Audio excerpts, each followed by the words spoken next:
Makasih.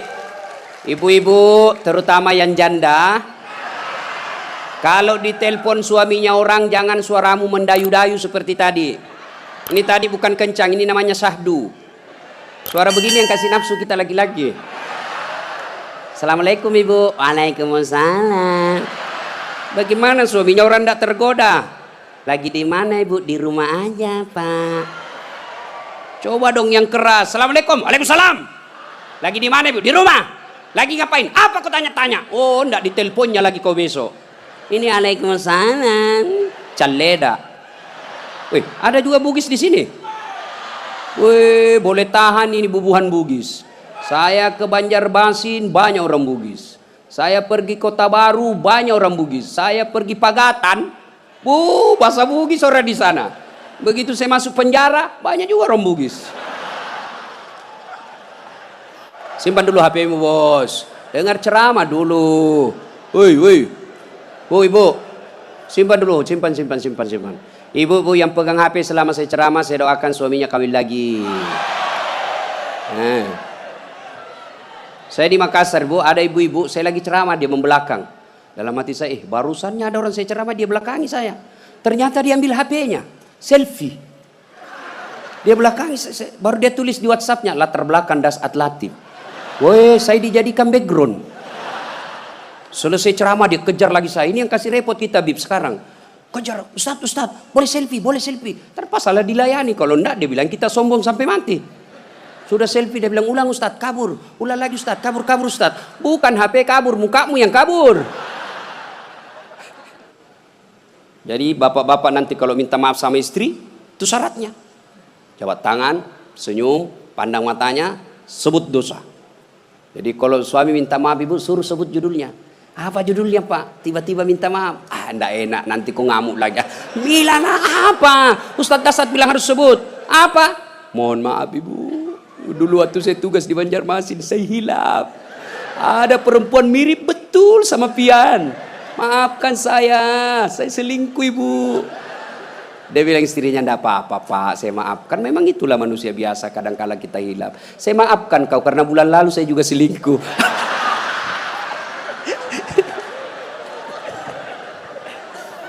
Ibu-ibu, ini sebenarnya bapak-bapak banyak selingkuh gara-gara ibu-ibu juga. Bagaimana suamimu tidak selingkuh kalau kau marah-marah aja terus di rumah? Dia kira enak jadi suami nih ibu-ibu ini. Kira enak. Di kantor kita dimarah-marahi sama pimpinan. Di jalan macet, kadang-kala kehujanan. Ya, di warung kopi masuk WhatsApp tagihan. Sampai di rumah dimaki-maki lagi kita sama istri. Bagaimana kita tidak cepat sakaratil maut? Ini perempuan sekarang seperti cuaca, susah ditebak perasaannya.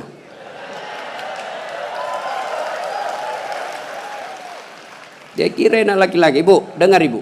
Hui, ibu, bu, ada 4 perempuan yang menjadi penghuni api neraka. Dengar ini. Terancam ibu-ibu. 1, kata Nabi, mereka yang selalu bicara kasar sama suaminya. Apa kau anak muda ada istrimu? Boleh marah sama suami bu, boleh marah manusiawi, tapi jangan memaki. Ini kalau marah la haula wala quwata illa billah, keluar semua kebun binatang di mulutnya. Bagaimana kita betah di rumah kalau ngomel aja kerjanya? Jadi, bu, coba dengar itu laki-laki, coba lihat itu laki-laki. Kami pikir ibu bagaimana supaya ibu bisa pakai AC di kamar. Pak, kami pikir bagaimana supaya ibu bisa pakai emas pulang kampung dihargai sama keluarga. Kami pikir bagaimana supaya kalian bisa dibelikan mobil supaya tidak hitam kulitmu. Itu dipikir sama suamimu. Makanya jangan suka marah-marah. Takbir. Ada di sini takut sama istrinya? Ada. Berhenti kau jadi laki-laki. Ngamuk Ustaz. Kalau dia ngamuk enggak apa-apa. Dia pecahkan piring satu, pecahkan satu lusin. Dia pecahkan semua. Kenapa? Piring, gelas boleh dibeli. Harga diri sebagai suami tidak boleh diinjak-injak istri. Takbir. Ah, itulah yang takut sama istrinya. Oi bu, oi.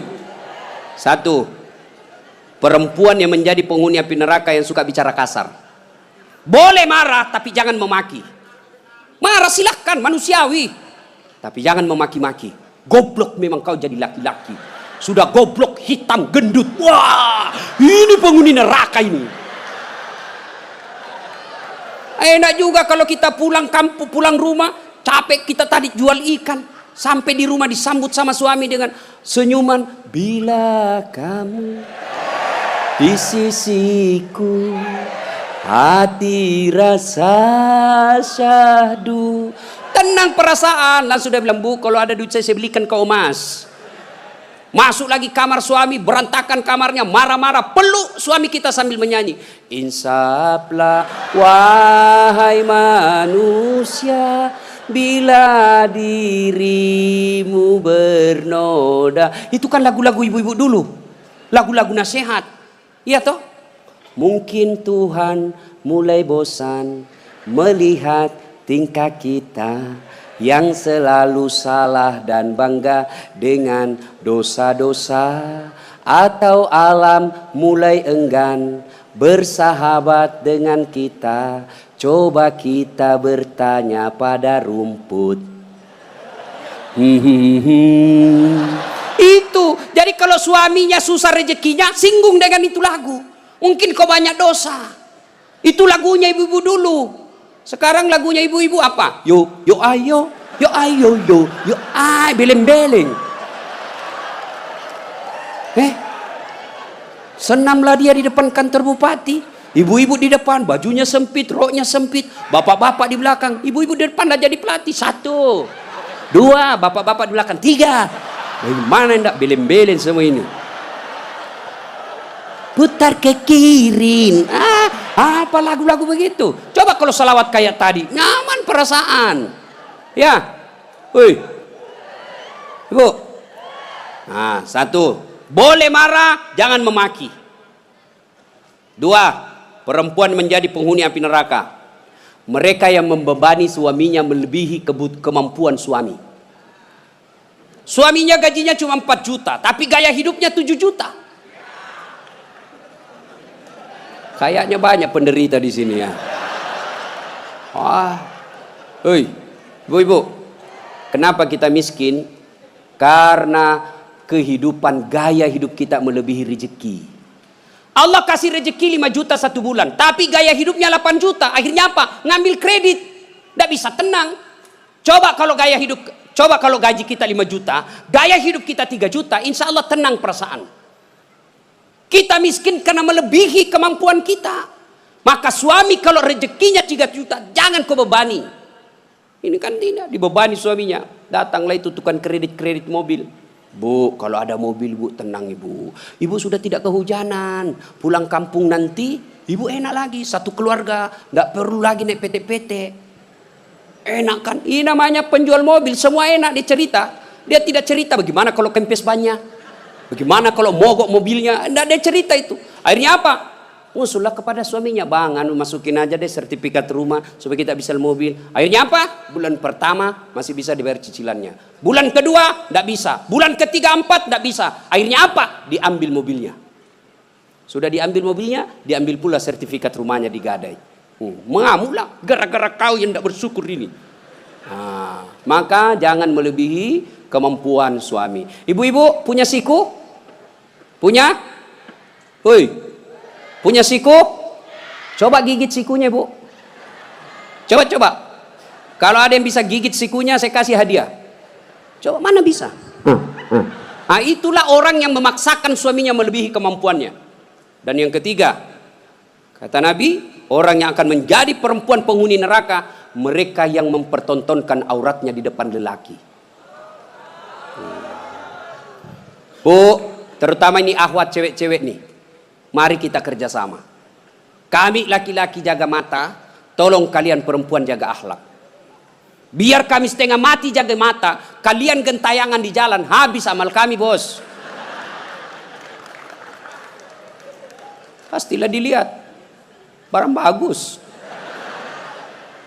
Dia bilang, dilihat. Haram tidak dilihat. Barang bagus, maka solak-solak kok bos.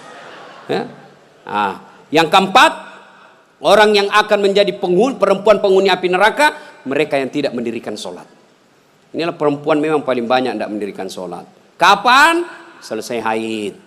Haid 5 hari tambah bonus 2. Dia bilang suaminya, kenapa belum sholat sayang? Biasanya cuma 5 hari. Orang belum bersih, masih ada sedikit-sedikit. Dia bilang suaminya, bohong. Apa bohong? Saya kasih lihat kau. Apa mau dikasih lihat? Ketawa baru kau yang begitu. Kapan lagi perempuan banyak tidak sholat? Kalau ada pengantin, mukanya dikira tembok, coklat, biru, krim, abu-abu, jilbabnya 3 lapis, kuning, coklat, jilbab sakaratil maut. Ibu bapak saudara-saudara sekalian ya. Jadi orang yang menyesal di akhirat kelak, mereka yang memutuskan persaudaraan. Maka sebentar ini kalau ada tetangga kita pernah kita sakiti, minta maaf lalu kembalikan barangnya orang.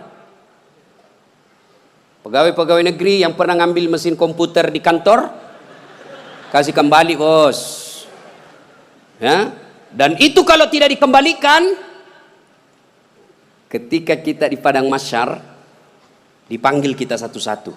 Bayangkan, dari Adam sampai kiamat, kumpul berapa triliun manusia, dipanggillah kita satu-satu. Siapa dulu yang dipanggil? Nenek kita yang duluan mati? Tidak. Kakek kita yang duluan wafat? Tidak.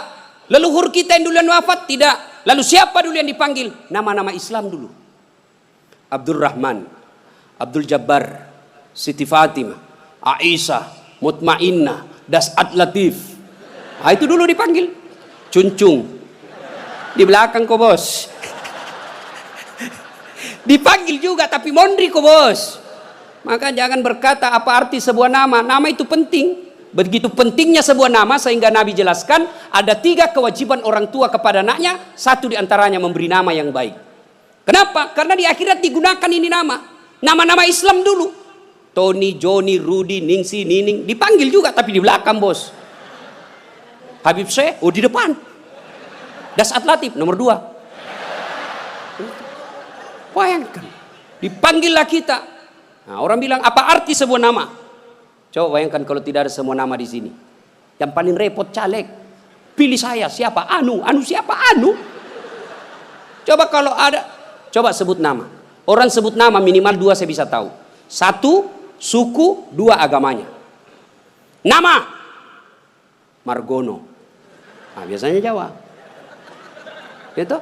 Nama Ambok Dalle. Anda mungkin Cina. Masa Ambok Dalle Cina? Pasti Bugis. Ya kan? Nah, nama. Yang kedua, nama adalah doa. Ketika nama anak kita Mutmainnah, orang yang memanggilnya, wahai Mutmainnah, wahai kau jiwa yang tenang, berarti orang mendoakannya. Dan di akhirat dipakai kelak. Ustadz, bagaimana saya Ustadz? Sudah terlanjur namaku Ronaldo. Karena bapakku pecinta bola. Bagaimana caranya Ustadz? Ya Islamkan. Bagaimana cara mengislamkannya? Tambah Muhammad di depannya. Muhammad Abdul Ronaldo. Nggak nyambung Ustadz, biar nggak nyambung. Yang penting selamat kok bos.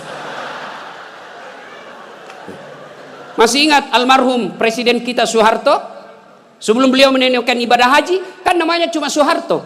Setelah menunaikan ibadah haji, Raja Fat waktu itu sadar, wah menderita ini Pak Harto nanti.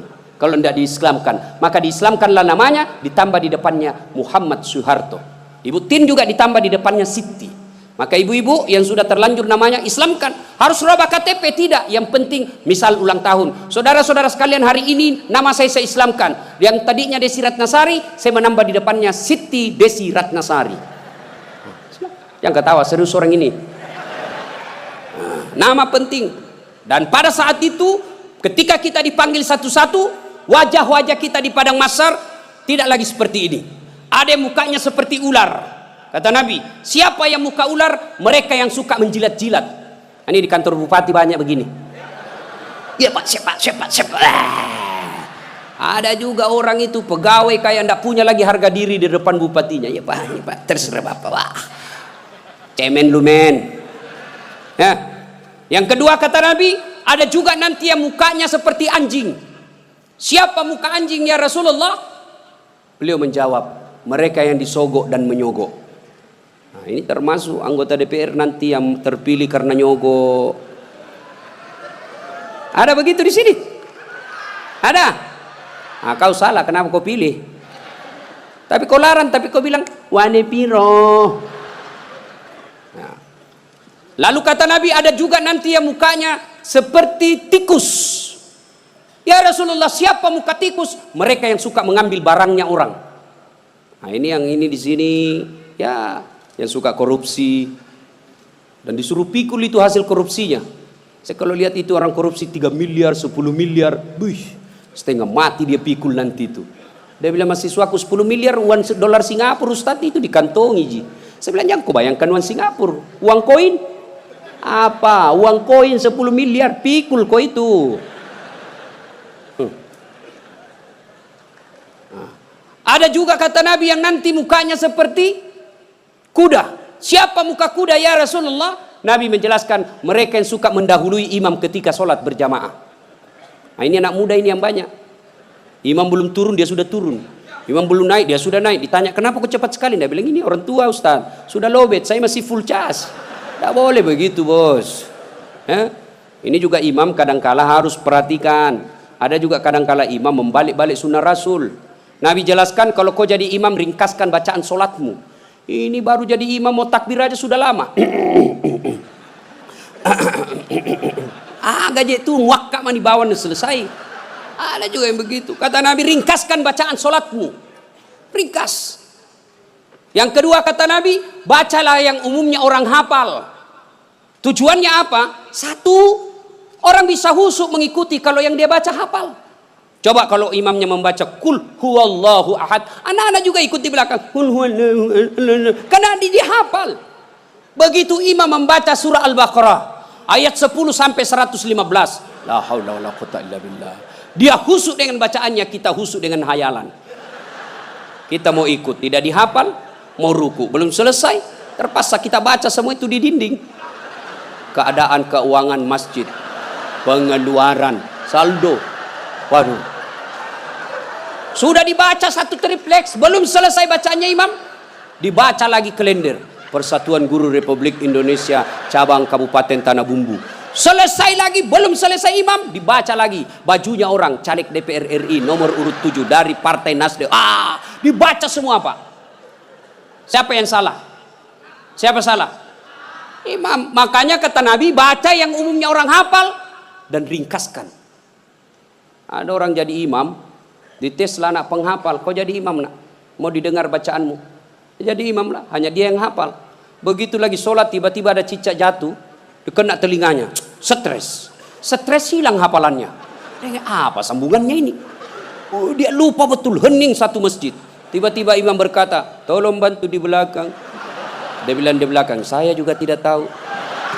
Tiba-tiba berteriak, kalau begitu ya sudah, Allahu Akbar. Memangnya anggota DPR. Saya punya pengalaman ini Pak, waktu saya kecil di kampung SMP saya waktu itu sholat asar lama sekali imam sujud. Kenapa lama betul ini imam sujud? Ada apa ini? Tiba-tiba ada kawan saya nakal, diangkat kepalanya, hilang imam. Ternyata yang ditunggu sudah keluar. Dia keluar dari pintu samping, kacau sholat. Selesai sholat ditanya, Pak Imam, kenapa kau tinggalkan kami? Dia bilang, saya kentut nak. Pak Imam, lain kali kalau kentut kasih bangkit dulu kepala supaya kami lihat kau keluar. Dia bilang, saya sengaja, malu saya kau lihat. Kacau. Siapa yang salah? Siapa salah? Siapa salah? Imam. Makanya hati-hati milih imam. Ya, ada lagi kejadian ini waktu saya kuliah KKN. Belum jadi ustadz saya waktu itu. Ada kawan saya dia pakai baju gamis. Wah, saya bilang pasti anak pesantren. Jadilah imam dia. Saya di belakang dua anak fakultas sastra.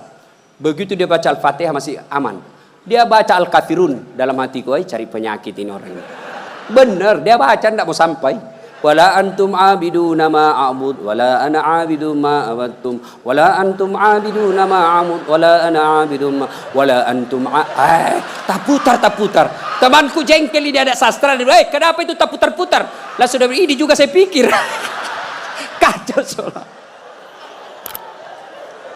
Makanya kalau imam salah, kacau jamaah kita. Makanya hati-hati milih imam. Kata Nabi, Milih imam itu tidak boleh sembarang. Jamaah makmum boleh, mulai dari orang waras sampai orang gila boleh jadi makmum. Mulai dari orang belum balik sampai dewasa boleh jadi makmum.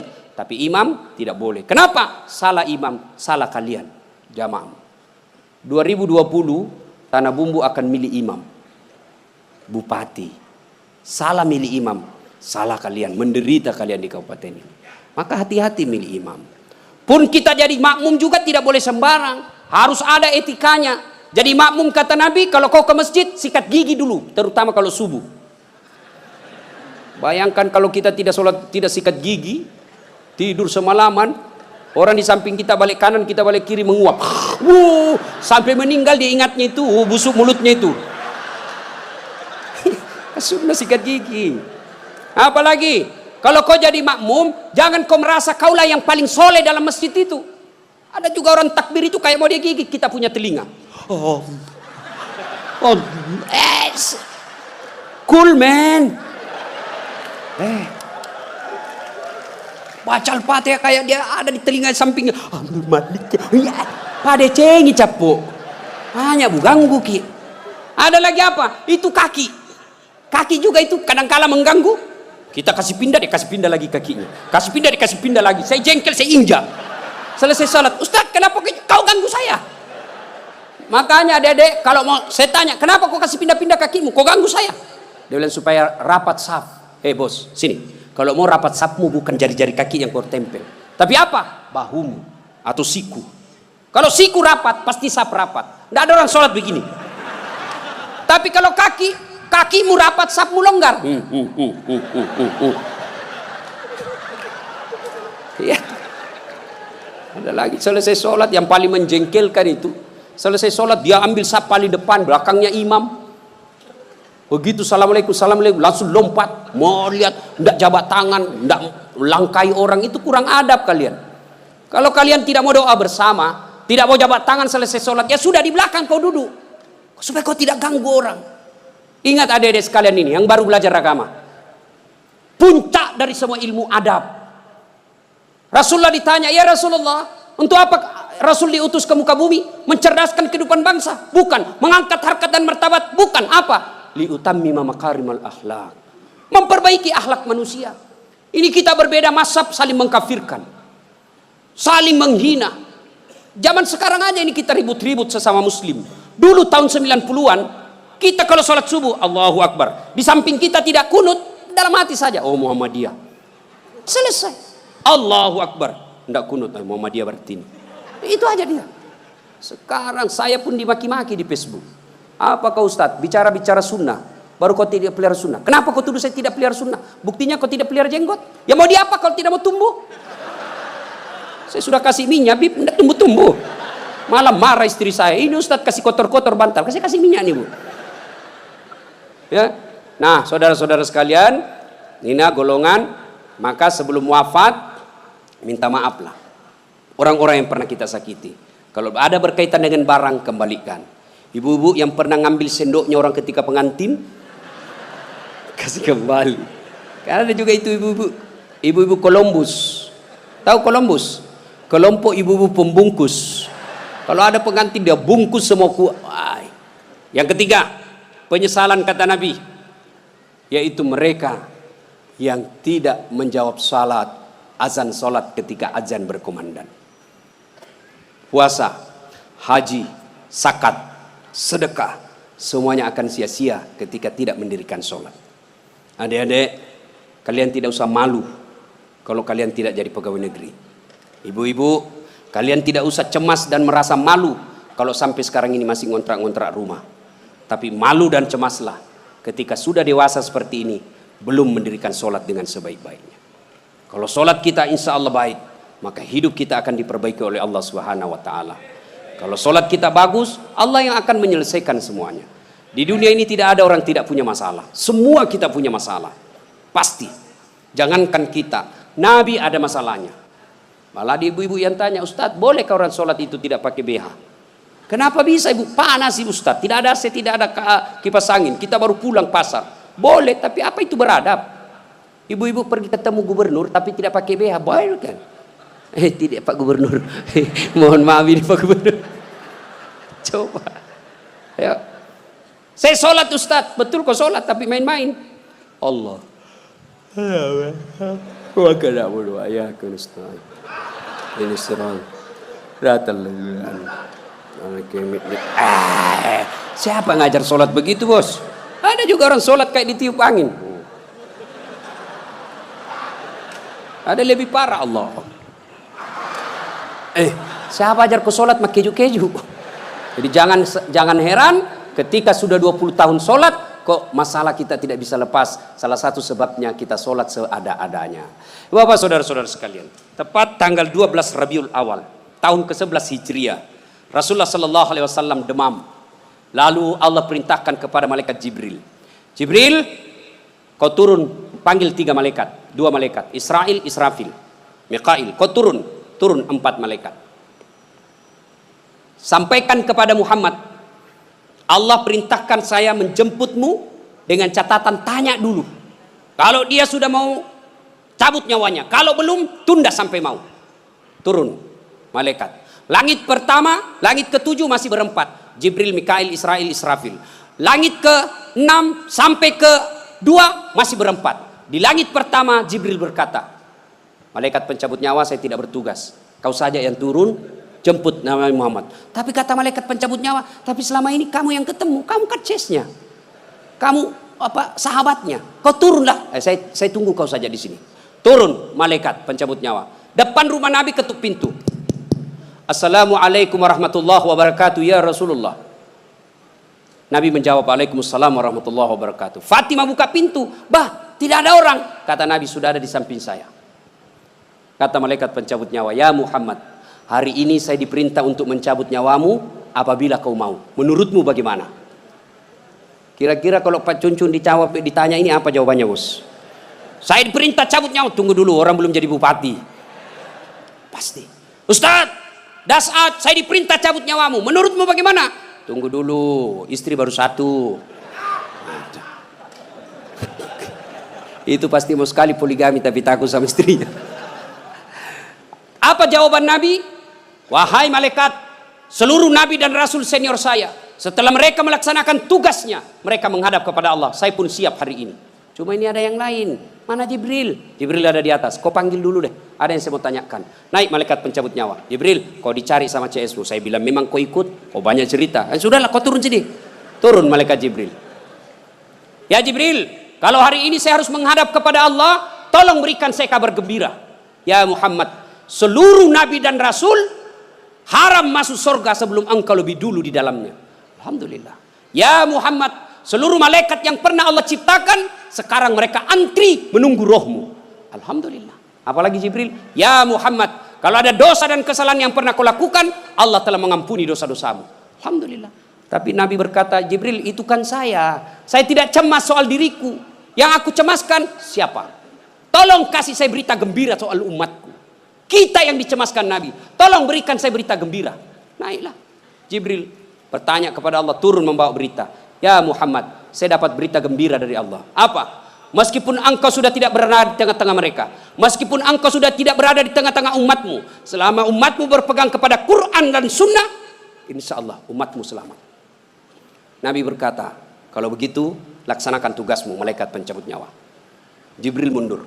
Mulailah dieksekusi Nabi. Dicabut rohnya, meninggalkan telapak kaki, naik ke betis, naik ke paha, menggigil Rasulullah, keluar biji-biji keringat di pelipis beliau, di daki beliau keluar keringat. Lalu Jibril membalik ke belakang, dilihat oleh Nabi. Ya Jibril, kenapa kau palingkan pandanganmu? Apa kau jijik melihat saya sekarang ini? Jibril menjawab, demi Allah dan Rasulnya, saya tidak jijik melihatmu ya Muhammad, cuma saya tidak tega melihat engkau menghadapi sakaratil maut. Lalu Nabi menjelaskan, ya Jibril, andai saja Allah tidak sayang dan cinta kepadaku, maka aku akan rasakan betapa sakitnya sakaratil maut ini. Sampai naik ke atas, sampai ke tenggorokan beliau, sampai ke bibir beliau. Beliau mewasiatkan 3 perkara. Kata Nabi, yang pertama, perempuan kalian, jaga perempuan di antara kalian. Yang kedua, solatmu, jaga solat kalian. Dan yang ketiga Nabi ucapkan, ummati, ummati, ummati, umatku, umatku, umatku. Nabi tidak mencemaskan anak cucu beliau. Nabi tidak mengucapkan Fatimah anakku. Tapi siapa yang diucapkan Nabi? Ummati, ummati. Begitu cintanya Nabi kepada kita. Nah sekarang bagaimana cinta kita kepada Nabi? Salah satu cinta kita kepada Nabi dengan hadir di majelis salawat seperti ini. Hadir di tempat ini wujud kecintaan kita kepada Rasulullah. Pada zaman Nabi tidak ada salawat rame-rame seperti ini. Kenapa? Karena beliau ada di tengah-tengah kita. Di tengah-tengah umat pada saat itu. Nabi pernah bertanya kepada sahabat, saudara-saudara sekalian, Anda tahu siapa yang paling menakjubkan imannya? Menakjubkan itu mengagumkan. Kata sahabat, para malaikat ya Rasul. Nabi katakan tidak. Bagaimana mereka tidak menakjubkan imannya? Mereka ketemu Allah. Kalau begitu, para nabi dan rasulnya ya Rasulullah. Nabi katakan tidak. Bagaimana kami tidak beriman? Kami menerima wahyu, ketemu dengan malaikat. Kalau begitu ya Rasulullah, kami inilah para sahabatmu. Nabi katakan tidak. Bagaimana kalian tidak beriman? Kalian ketemu dengan saya, kalian melihat mukjizat, wajar kalian beriman. Lalu sahabat berkata, kalau begitu siapa yang paling menakjubkan imannya ya Rasul? Nabi menjawab, umatku, saudara-saudaramu setelah kita ini wafat, mereka beriman kepadaku, mereka percaya kepadaku, padahal mereka tidak pernah ketemu Allah, mereka tidak pernah ketemu malaikat, mereka tidak pernah melihat mukjizat, mereka tidak hidup di tengah-tengah saya, tapi mereka beriman kepadaku dan berselawat. Kita inilah yang hadir di tempat ini. Mudah-mudahan Allah berikan waktu dan kesempatan kepada kita untuk lebih banyak lagi mencintai Rasulullah. Salah satu di antaranya berselawat seperti ini. Ketika Allah perintah kita puasa, Allah tidak ikut menunaikan ibadah puasa. Allah perintah kita haji, Allah tidak menunaikan ibadah haji. Ketika Allah perintah kita berselawat, innallaha wa malaikatahu yusalluna 'alan nabi. Sesungguhnya Allah dan para malaikatnya berselawat kepada Rasulullah Muhammad sallallahu alaihi wasallam. Maka wahai orang-orang yang beriman, berselawatlah kalian kepada Rasulullah. Dengar, garis bawahi, yusalluna 'alan nabi, sallu alaihi wa sallimu taslima. Selawat dengan sebaik-baik selawat. Maka jangan berselawat sambil merokok, jangan berselawat sambil mengisap. Kenapa? Seluruh ulama Timur Tengah mengatakan rokok itu haram, maka rasa-rasanya tidak etis ketika Bapak menyebut nama Nabi sambil mengisap rokoknya. Mudah-mudahan ada manfaat, lebih dan kurangnya mohon dimaafkan. Terima kasih atas waktu dan kesempatan. Kemuliaan yang sangat besar saya bisa hadir di tempat ini bersama Habib Syekh dan keluarga Bapak Mardani. Mudah-mudahan diberikan rezeki yang lapang, dibahagiakan dunia sampai akhirat. Demikian. Kalau masih ada yang mau dengar ceramah saya, silahkan nonton Tabligh Akbar Damai Indonesia TV One setiap hari Sabtu atau Ahad pukul 12.30 atau setengah 2 waktu Kalimantan. Cuma lama baru muncul sekali seminggu. Ada yang gampang. Gimana caranya? Ambil aplikasi YouTube, tulis nama saya Dasat Latif. Keluarlah ceramah saya yang ratusan ribuan itu. Sudah nonton jangan lupa like and share. Subbreaker. Kasih begini aja, kasih begini bos. Jangan ku kasih begini. Kalau ku kasih begini dicari kau malaikat pencabut nyawa. Masa ceramah ku kasih begini? Nggak enak dilihat. Saya tidak suka, nggak suka nonton. Jangan kasih begini. Nah, cuma cepat habis kuota karena 1 jam. Maka saya sediakan yang tidak menguras kuota namanya Chelsea. Ceramah singkat, 1 menit saja. Gimana caranya Ustadz? Follow saya di Instagram. Dasat Latif 1212. Dasat Latif 1212. Sudah ku follow Ustadz, sudah ku tidak mau putar ceramahmu. Apa masalahnya? Masalahmu kau tidak punya kuota. Demikian, mudah-mudahan ada manfaat. Lebih dan kurangnya mohon dimaafkan. Nun wal kalam ya misturun. Billahi fi sabilil haq. Assalamualaikum warahmatullahi wabarakatuh.